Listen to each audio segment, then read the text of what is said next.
না ভোট কেন দিব? না ভোট দেওয়ার পিছনে একটা লজিকও তো জানি না। আরে আমি তো কোনো পয়েন্টই জানি না যার উপর গণভোট হচ্ছে। তাহলে এই ভিডিওটা সম্পূর্ণভাবে দেখার চেষ্টা করুন, কারণ এখানে আপনাকে দেখানো হবে কোন 84টি পয়েন্টের উপরে এইবারের গণভোট হচ্ছে এবং আপনাকে কেন না ভোট দিতে হবে। এখানে আমি হ্যাঁ ভোট সংক্রান্ত কোনো কথা বলতে যাচ্ছি না, সম্পূর্ণ ভিডিওটাই থাকছে না ভোট কেন্দ্রিক। দেখুন, গণভোটে হ্যাঁ বলার জন্য কিন্তু অনেকেই অনেক আর্গুমেন্ট দিচ্ছে। আমি আপনাদেরকে কিছু আর্গুমেন্ট বলছি, সাথে আমি আপনাদের এটা কাউন্টারও বলছি, খেয়াল করে শুনুন।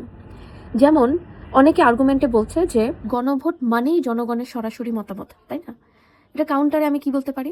গণভোট তখনই কার্যকর যখন প্রশ্নটা সহজ, উত্তর সমানভাবে পৌঁছানো হয় মানুষের কাছে। তখন গণভোটের যে হ্যাঁ বা না প্রশ্নে নামিয়ে আনা হয়েছে আমাদেরকে, ওকে, কেন নামানো হয়েছে? কারণ তারা আইনকে সরলীকরণ করতে চাচ্ছে, আবেগকে প্রাধান্য দিতে চাচ্ছে, রাষ্ট্রকে ঝুঁকিতে ফেলতে চাচ্ছে।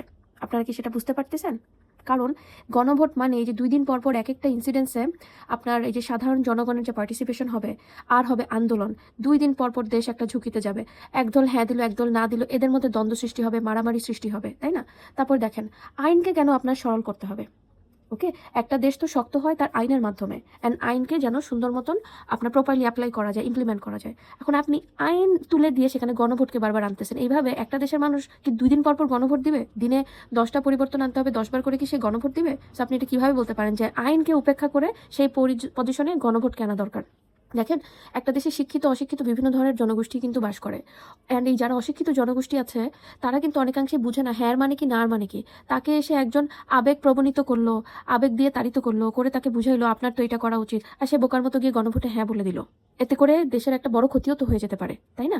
সো আপনি শিক্ষিত সমাজের উপরে গণভোটের জিনিসটা চাপিয়ে দিলেও একটা জিনিস মানি যে না, সে হয়তো বা জিনিসটা পড়ে টোরে বুঝে রিসার্চ করে তারপরে ভোটটা দিবে। কিন্তু অশিক্ষিত যদি একটা দেশের মানুষ থাকে তারা তো এটা বুঝবে না ভাই, তাই না? তার জন্য ওখানে থাকা উচিত সুস্পষ্ট আইন। কিন্তু আপনারা আইনের জায়গায় নিয়ে আসতেছেন গণভোটকে, আর আপনারা বলতেছেন গণভোট মানে জনগণের সরাসরি মতামত। এটা জনগণের সরাসরি মতামত নয়, এটা আবেগতাড়িত মতামত হতে পারে। এরপর দেখেন, আরেকটা আর্গুমেন্ট সামনে আসতেছে হ্যাঁ ভোটের দিকে, সেটা কি? প্রধানমন্ত্রীর ক্ষমতা কমানো জরুরি, তাই না? এটার কাউন্টার কি হতে পারে? ক্ষমতা কমানো আর ক্ষমতার ভারসাম্য তৈরি করা কি এক জিনিস? এক জিনিস না। যদি বিকল্প শক্তিশালী সংসদীয় ওভারসাইট, স্বাধীন প্রতিষ্ঠান ও রাজনৈতিক সংস্কৃতি না থাকে, তাহলে দুর্বল নির্বাহী মানে হবে সিদ্ধান্তহীনতা, প্রশাসনিক অচলাবস্থা। আপনি প্রধানমন্ত্রীর ক্ষমতা কমাচ্ছেন, লাভটা কি হবে? মুহূর্তে মুহূর্তে সে সিদ্ধান্তহীনতায় বুঝবে। সে বুঝতে পারতেছে যে আমাকে এখন এই সিদ্ধান্তটা নিতে হবে, বাট সে সিদ্ধান্ত নিতে পারতেছে না। সে বুঝতেছে যে আমাকে প্রশাসনিক ক্ষেত্রে এখন এরকম করতে হবে, কিন্তু সে করতে পারতেছে না। এইভাবে তাকে দুর্বল করে আপনি কমপ্লেক্সিটি তৈরি করতেছেন না? সে যেটা বুঝতেছে করা উচিত, এটা সে এখন কিভাবে করাবে? সে তার দলের লোকজনদেরকে দিয়ে বলাবে, মানে আরও হচ্ছে গিয়ে 30 দিন 40 দিন সময় বাড়বে বাইরে, আলটিমেটলি কিন্তু জিনিসটা সে করাবে। ওকে, কিন্তু আপনি সময় ক্ষেপণ করতেছেন। আর অনেক অনেক সময় আছে যেখানে তার এক্স্যাক্টলি ওই সময় সিদ্ধান্ত দেওয়াটা খুব জরুরি, কিন্তু আপনি সেই ক্ষমতা কেড়ে নিচ্ছেন। তাহলে এই প্রধানমন্ত্রীকে নির্বাচন করে আমাদের কী লাভ, তাই না? তারপর দেখেন, ইয়েস আর্গুমেন্টের পিছনে আরেকটা কথা আসতেছে যে রাষ্ট্রপতিকে শক্তিশালী করলে স্বৈরতন্ত্র কমবে। ভাই থামেন, একটা সংসদীয় ব্যবস্থায় শক্তিশালী রাষ্ট্রপতি মানেই ডুয়াল পাওয়ার সেন্টার। এক পাশে আছে পিএম, এক পাশে আছে রাষ্ট্রপতি। আপনি দুইজনকে শক্তিশালী যদি একই লেভেলে করতে চান, মানে পিএম এর শক্তি কমাবেন, রাষ্ট্রপতির শক্তি বাড়াবেন, দুইজন যখন ইকুয়ালি ডুয়াল পাওয়ার সেন্টার ক্রিয়েট করে বসে, তখন বাংলাদেশের মতো পোলারাইজ রাজনীতিতে এটা স্ট্যাবিলাইজার নয়, বরং কনফ্লিক্ট জেনারেটর। কারণ পিএম একটা বলবে আর রাষ্ট্রপতি আরেকটা বলবে, এইভাবে করে দুজন একমতে কখনো আসতেই পারবে না। যখন দুজন একমতে আসবে না, তখন দেশটার কি হবে বুঝতেছেন? তারপর দেখেন, আরেকটা আর্গুমেন্ট সামনে আসে, সেটা হচ্ছে বিচার বিভাগের পূর্ণ স্বাধীনতা দরকার।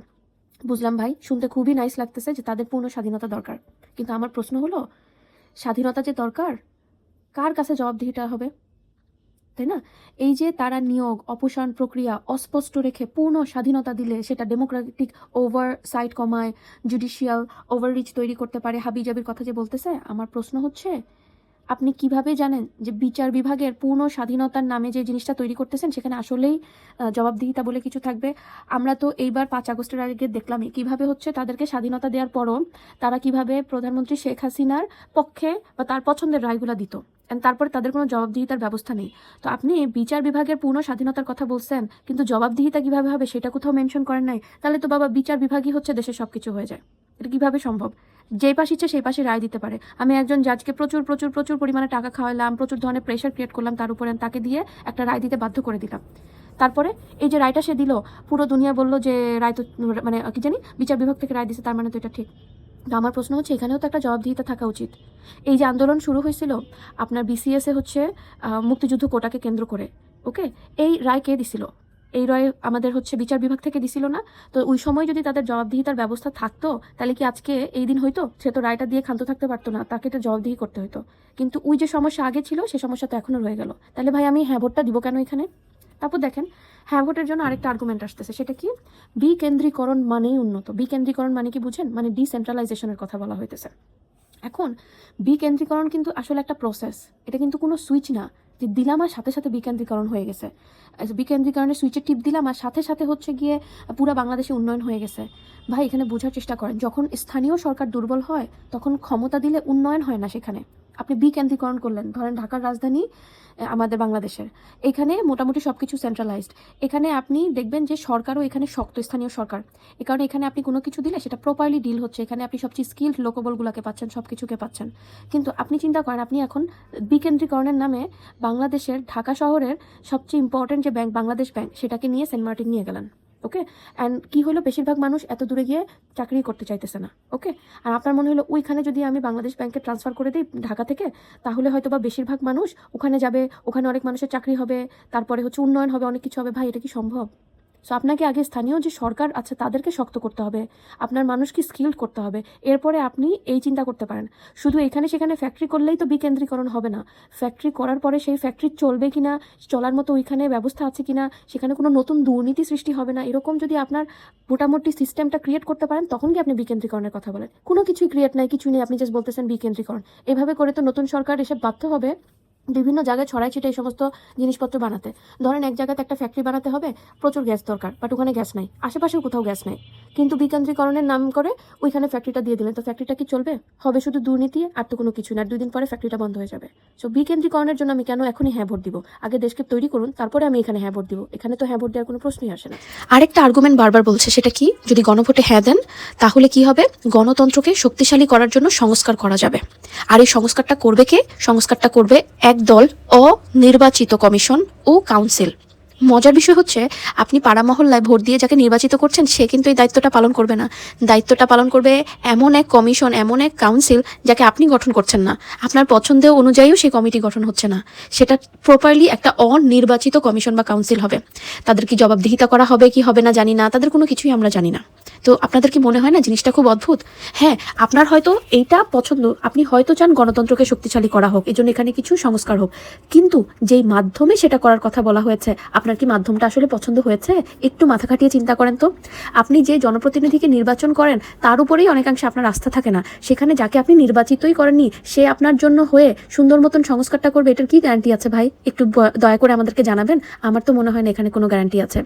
আর তাছাড়া গণতন্ত্র কিন্তু শুধু একটা উদ্দেশ্য না, এটা একটা প্রক্রিয়া দিয়ে এটাকে শক্তিশালী করতে হয়। আর সেই প্রক্রিয়াটা করতে হবে এমন মানুষকে দিয়ে যাদেরকে দিয়ে আমি করাতে চাচ্ছি, এবং সে সেটা সুষ্ঠুভাবে করতে পারলো কি পারলো না সেটার জন্য তার জবাবদিহিতার ব্যবস্থা আছে, এবং এই গঠনটা, কাঠামোগত যে গঠনটা সেটা কিভাবে হচ্ছে সেটার ব্যাপারে সুস্পষ্ট ধারণাও আমাদের থাকা উচিত। কিন্তু মজার বিষয় হলো এখানের কোনো কিছুই বলা নেই। তাহলে এবার আপনি চিন্তা করে দেখেন, সংস্কার চান বলে জাস্ট গিয়ে হ্যাঁ ভোট দিয়ে দিবেন? কারণ আপনি কিন্তু ভিতরের কোনো কিছুতেই সন্তুষ্ট না। যেহেতু সন্তুষ্ট না, তাহলে আপনি ভাই হ্যাঁ ভোটটা দিয়ে দেশটাকে কেন বিপদের দিকে ধাবিত করবেন? এর থেকে আমার কাছে মনে হচ্ছে এখানে না ভোট দেওয়াটাই বুদ্ধিমানের কাজ হবে। আমি আসলে সংস্কারের বিরুদ্ধে নই, কিন্তু আমি অগণতান্ত্রিক সংস্কারের বিরুদ্ধে। আশা করছি এতক্ষণে বুঝতে পারছেন যে আমি কেন অগণতান্ত্রিক সংস্কার বলছি এই সংস্কারগুলোকে। আর তাছাড়া আমার মনে হয় সংবিধান কোনো এক্সাম হলের অ্যান্সার স্ক্রিপ্টের পেপার না, যেটা নির্দিষ্ট সময়ের মধ্যে দ্রুততম সময়ে আপনার লিখে শেষ করে জমা দিয়ে আসতে হবে যদি আপনি পাশ করতে চান। তাই আমার মনে হয় এখানে কোনো তাড়াহুড়া করে কাঠামো পাল্টানো ঠিক না। এটা একটা রাষ্ট্রের আত্মার মতো, যেখানে প্রত্যেকটা শব্দের প্রভাব প্রজন্মের পর প্রজন্ম টিকে থাকে। জুলাই সনদ কিছু ভালো উদ্দেশ্যের কথা বলে, আই অ্যাগ্রি উইথ দ্যাট, কিন্তু সেই উদ্দেশ্য বাস্তবায়নের পথটি আমার কাছে অনেকাংশে অস্পষ্ট, অনির্বাচিত এবং ঝুঁকিপূর্ণ মনে হয়েছে।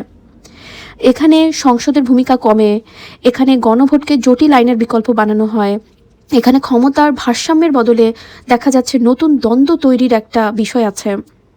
অ্যান্ড আমার কাছে মনে হয়েছে সব কিছুর পরে আমি আসলে পরিবর্তনের বিপক্ষে নই, আমি ভুল পরিবর্তনের বিপক্ষে। তাই আমার মতো আপনাদের প্রত্যেকের উচিত জেনে বুঝে আপনার ভোটটা দেয়া, হ্যাঁ ভোট দিলে হ্যাঁতে দিবেন, না ভোট দিলে না ভোট দিবেন। কিছু আর্গুমেন্ট আমি আপনাদের সামনে রাখার চেষ্টা করেছি। আর্গুমেন্টগুলো যদি পছন্দ হয় সেটার উপর বিচার করুন, নিজে ঘাটাঘাটি করুন। এখানে 84টা পয়েন্ট আছে, পয়েন্টগুলো পড়ুন, দেখুন, তারপর সিদ্ধান্ত নেন যে আপনি সামনে কেমন বাংলাদেশ চাচ্ছেন, ভবিষ্যৎ বাংলাদেশ কেমন হওয়া উচিত। তবে এই পয়েন্টগুলো পড়ার সময় শুধু পড়লেই হবে না, পয়েন্টগুলো পড়তে কিন্তু মনে হবে যে বাহ খুব চমৎকার তো সব কিছু, কিন্তু মাথায় রাখবেন যত পয়েন্ট তত কিন্তু প্রবলেম কেন, কারণ এগুলি ইমপ্লিমেন্ট করতে হবে। অ্যান্ড এখানেই ভুল ত্রুটিগুলো হয়ে আছে যে ইমপ্লিমেন্ট কিভাবে করবে না করবে, কাঠামোগত বিভিন্ন সমস্যা দেখা যাচ্ছে।